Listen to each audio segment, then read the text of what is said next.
So Frieren Season 1 leaves us with this scene here.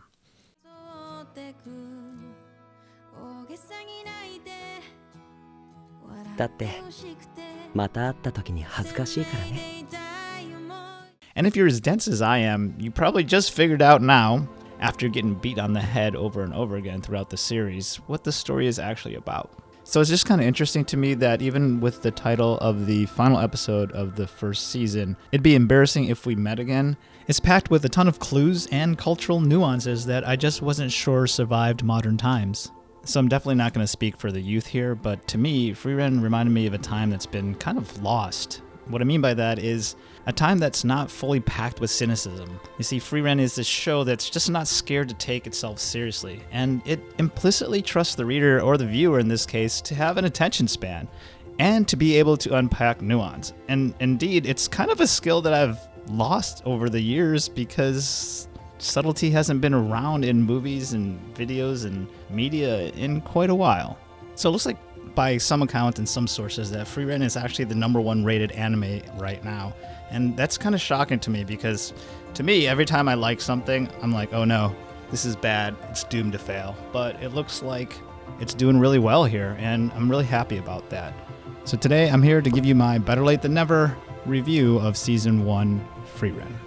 So the first thing that kind of blows my mind about Frieren is how faithful the adaptation is, and the consistency behind the adaptation. I mean, starting from episode 1 all the way to episode 28, the consistency is just there. I mean, the art consistency, this kind of consistency is usually reserved for movies, where the art director takes a lot of time to scrutinize each panel, and in Frieren, this kind of shows off in a way that feels really consistent. And I know that's a redundant word here, but I guess I'm just trying to impress upon you that, hey, when I watched episode 1 and I watched episode 28, they all look the same. And I'm pretty sure a lot of people didn't notice it, but me as an artist myself, I definitely appreciate the hard work and dedication it takes to be this consistent over this many episodes. So the one thing I want to start out by saying is, even though it's a faithful adaptation, I think in some ways it does a better job than the manga. And hear me out here. What I mean by that is, anytime you're presenting something to the audience in the form of a video, you get to control the pace, you get to control the time, you get to control narrative in that sense. And that's kind of important for Frieren, because if you think about what Frieren is, it's about time, right? It's about her perception of time. And it's not something that you can kind of play around with in the manga, because as you read the manga, you kind of just flip through the pages if you get bored of something. Here, it forces you to be bored, and that sounds really weird, but take this scene, for instance, where she's kind of hiding behind a wall. In the manga, it's just one panel, and it feels kind of like a throwaway, and I didn't really pay much attention to it. But when I saw it in the anime, I thoroughly laughed because I enjoyed the way that it was conceived and how the art director played it out. It took way more time, and I think that's a good thing. So I want to kind of revisit that whole slow burn thing I was talking about in the beginning. You see, it really does trust the reader, or the audience in this case, to really make its own decisions, to really unpack. And again, it's a skill that I think I've lost over time because I haven't seen this kind of presentation or that kind of work in some time.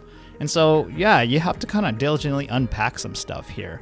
But I got two theories floating around in my head here. So the first theory is like, yeah, the pacing was fine at first, and then all of a sudden it kind of transitions into this kind of contemporary weird storytelling arc where they go on essentially a quest, which is very a la contemporary anime right now. All the rave, solo leveling, this, that, the other, whatever. It doesn't matter. It's a quest to get the first level mage pass so they can go into an area that they're clearly not able to go into. I mean, if this is video game design, it feels like video game design. This is really not a knock on Frieren or anything, but I just kind of feel like the editor or some people who were kind of confounded by the success of Frieren said, hey, let's make it like every other anime or manga. We got to stay popular. We got to stay relevant. And how do you do that? You introduce an ensemble cast a la all those big names that run forever, and then you make it longer. How do you make it longer? You introduce pieces of the plot or arcs that may not have existed. And I'm not saying that's what happened, but that's what it feels like to me. But it was still thoroughly enjoyable, and it still made sense to the story, and it still unpacks Frieren's adventures in a way that's, caring. And that's really what's important. So in doing some research for this video, I did run into some other kind of videos that were commenting about how Frieren's lifespan is just fractionally longer, and so proportionally she just feels different about things, and things are just insignificant. But I think that's actually kind of reductive and probably the wrong takeaway. So just hear me out, and this is my opinion, so you can blast me on this too. No worries. But anyways, what I think is, like, you know, anybody who's really familiar with trauma or how memory works, it's just not like that. And then I also saw people say that, you know, it's a parallel to autism, or foundationally that's where it comes from. And I don't think that's right either. I really think she's an elf, and I think it's something that the author, is playing with. And in terms of the complexity of how you handle that or how you unpack that, I think it's for you to interpret for sure.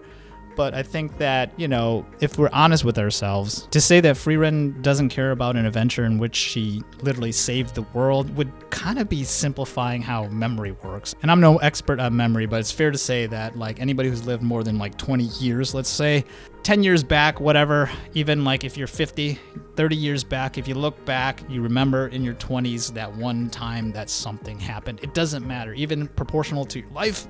Things matter. Things do matter. And I think this is kind of an amplification of Frieren's inability to kind of connect with people, connect with things, connect with her environment, and in essence with herself. And it's kind of a story about, to me, how she has to deal with her inner belonging, her inner viewpoint of the world. And I guess the reason I choose to see it this way is because if I look through it through this lens, through the lens of, hey, she has a hard time connecting with people, then you see a lot of ourselves there. And I think everybody has been in a room where they just didn't quite fit in, or they didn't quite feel that sense of belonging.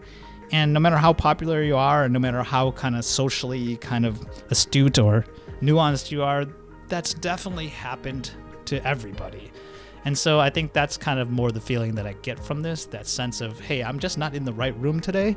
And I think Frieren really kind of amplifies that to the next level and really does take its time to unpack that.